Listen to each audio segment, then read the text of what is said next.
कार्यकर्ता साथियों, भाइयों बहनों, 9 साल से करीब मैं सांसद हूं और मेरे विचार से 6.5-7 साल से कपिल देव जी विधायक। कपिल देव जी उमेश मलिक ने कह दिया मैं दोनों का झगड़ा समाप्त करवा दूं कि अगली बार आप उड़ाना लड़ोगे, उमेश मलिक सदर में लड़ेंगे, इस बात को कर लेंगे। ये तो कह रहे पता लगेगा कठिन क्या हो और आसान क्या हो।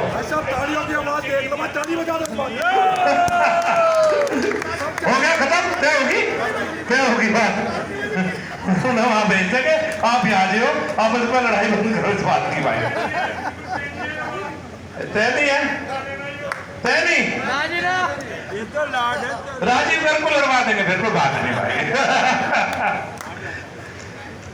तो जब पिछले 9 साल से मैं सांसद, कपिल जी विधायक, और ज्यादातर हम लोग साथ जाते हैं क्षेत्र में, मुजफ्फरनगर के किसी भी मोहल्ले में गए तो भारतीय जनता पार्टी के कार्यकर्ता हो या आम नागरिक, सबकी सामूहिक शिकायतें हैं। सफाई नहीं हुई, नाली में पानी भर रहा है, सीवर चौक है, नाला ओवरफ्लो कर रहा है, जल भराव की समस्या है, सड़क टूट रही है।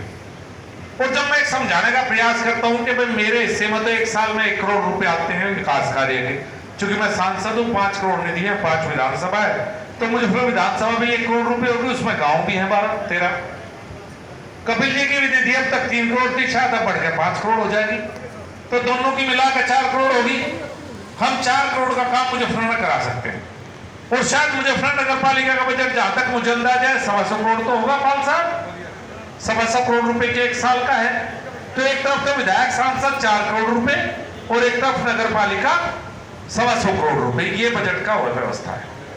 इन 9 साल में प्रयास हुए, जब से भारतीय जनता पार्टी की सरकार मोदी जी के नेतृत्व में बनी 2014 में और 17 में आदरणीय योगी जी आए, एक प्रयास रहा कि मुजफ्फरनगर में क्या क्या हो सकता है।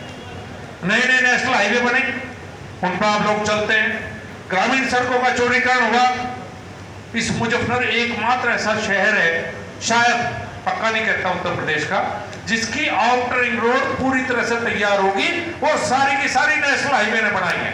जो नया हाईवे बना बाईपास पीने से लेके, आप कभी जाना, अगर उस बाईपास पर आप चले जाओगे तो आपको लगेगा कि आप मुजफ्फरनगर में नहीं है, किसी विदेश में घूम रहे हैं। इस तरह का हाईवे बन रहा है।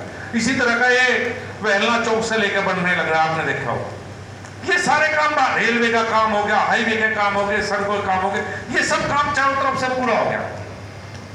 मलिक साहब ने बताया जैसे आप नेशनल हाईवे पर चलेंगे, इतने बढ़िया बड़े रिजोर्ट, रेस्टोरेंट, हमारी 6 लाख की आबादी, मेरठ 25 से 30 लाख की आबादी का शहर, और मेरठ के लोग खाना खाने के लिए, डिनर करने के लिए क्या आते हैं? मुजफ्फरनगर नेशनल हाईवे पे दूर दूर तक के लोग आते हैं। बिजनौर के लोग कहाँ आएंगे? यहाँ मुझे शाहपुर के लोग मिलते हैं, आसपास के जिलों के लोग शाम को इतने अच्छे रेस्टोरेंट और रिजोर्ट आपके यहाँ है कि आपके यहाँ डिनर करने के लिए आते हैं। लेकिन जैसे ही शहर में अंदर घुसे भाई, कूड़े के ढेर, टूटी हुई सड़कें, नाली, और कहते हैं मुजफ्फर शहर आपका स्वागत करता है। बिल्कुल मजा नहीं आता भाई। बहुत शहरों में जाता हूं, कुछ शहर ऐसे हैं कि रात रात में सफाई व्यवस्था हो जाती, सुबह आप 100 को उठेंगे तो पूरा शहर नीट एंड क्लीन, कहीं पानी का भराव नहीं, अच्छी सड़कें, नाली, पैसे की कमी नहीं, नीयत की गड़बड़ है, नीयत की। 125 करोड़ रुपए इतना है, पैसे की कोई दिक्कत नहीं। 6 साल पहले अमृत योजना से 52 करोड़ रुपए लेकर आया, केंद्र सरकार की अमृत योजना है। कुछ पार्कों का निर्माण होना था, कुछ कंपनी बाग में काम हो रहा था। 6 साल से यूटिलाइजेशन सर्टिफिकेट नहीं गया। 52 करोड़ रुपए नगर पालिका मुजफ्फरनगर 6 साल में खर्च नहीं कर पाई। एनसीआर बोर्ड है, एनसीआर में आगे नुकसान हो गया इंडस्ट्री को, लेकिन जहां फायदा लेना था, चाहे 100 करोड़ का बजट हो, 200 करोड़ का, 500 करोड़ का, आप एनसीआर बोर्ड से लोन ले सकते हैं, अपने शहर को एकदम से चकाचक कर सकते हैं। कई 100 करोड़ बहुत पैसों के इक्विपमेंट खरीदे गए, ट्रैक्टर खरीदे गए, पता नहीं जेसीबी, और कंपनी बाग के बाहर धूल फाक रहे हैं, उन पर ड्राइवर नहीं रखे गए। करोड़ों का इक्विपमेंट और 10,000 के ड्राइवर की वजह से खड़ा है। कूड़े के ढेर लगे हुए हैं चारों तरफ, शहर के चारों तरफ जाओ कूड़े के ढेर। मोहल्ले से गुजरे, कई मोहल्ले में तो पूरी गाड़ी नहीं गुजरती, कूड़ा ढलान पे यहां तक आ गया। जब मीटिंग में बात करते हैं, कह रहे मशीन आ गई, मशीन तो आ गई, पर मशीन लगाने और चलाने वाले की नियत नहीं है। और जहां तक बात है कि विधायक और सांसद इसमें कुछ नहीं कर सकते, और मेरा तो स्वभाव भी नहीं, जिस तरह के जनप्रतिनिधि आप रखते हैं, सांसद दिल्ली के काम के लिए, विधायक लखनऊ के काम के लिए, चेयरमैन और सभासद 4 यहां मुख्य रूप से जनप्रतिनिधि होते हैं, सबके अलग अलग काम है। सभासद का काम है अपनी छोटी छोटी समस्याओं को अपने वार्ड की हल करवाना, वार्ड की सड़कें, सफाई व्यवस्था, नाली, ये। चेयरमैन का काम है शहर के मुख्य रूप से विकास कार्य, सब चीजें देखना। विधायक का काम है लखनऊ से पैसे लेकर आना, और दिल्ली का काम आपने मुझे सौंप रखा। हम एक दूसरे काम में हस्तक्षेप ना कर सकते, ना करना चाहिए। सब अपने आप में स्वतंत्र है।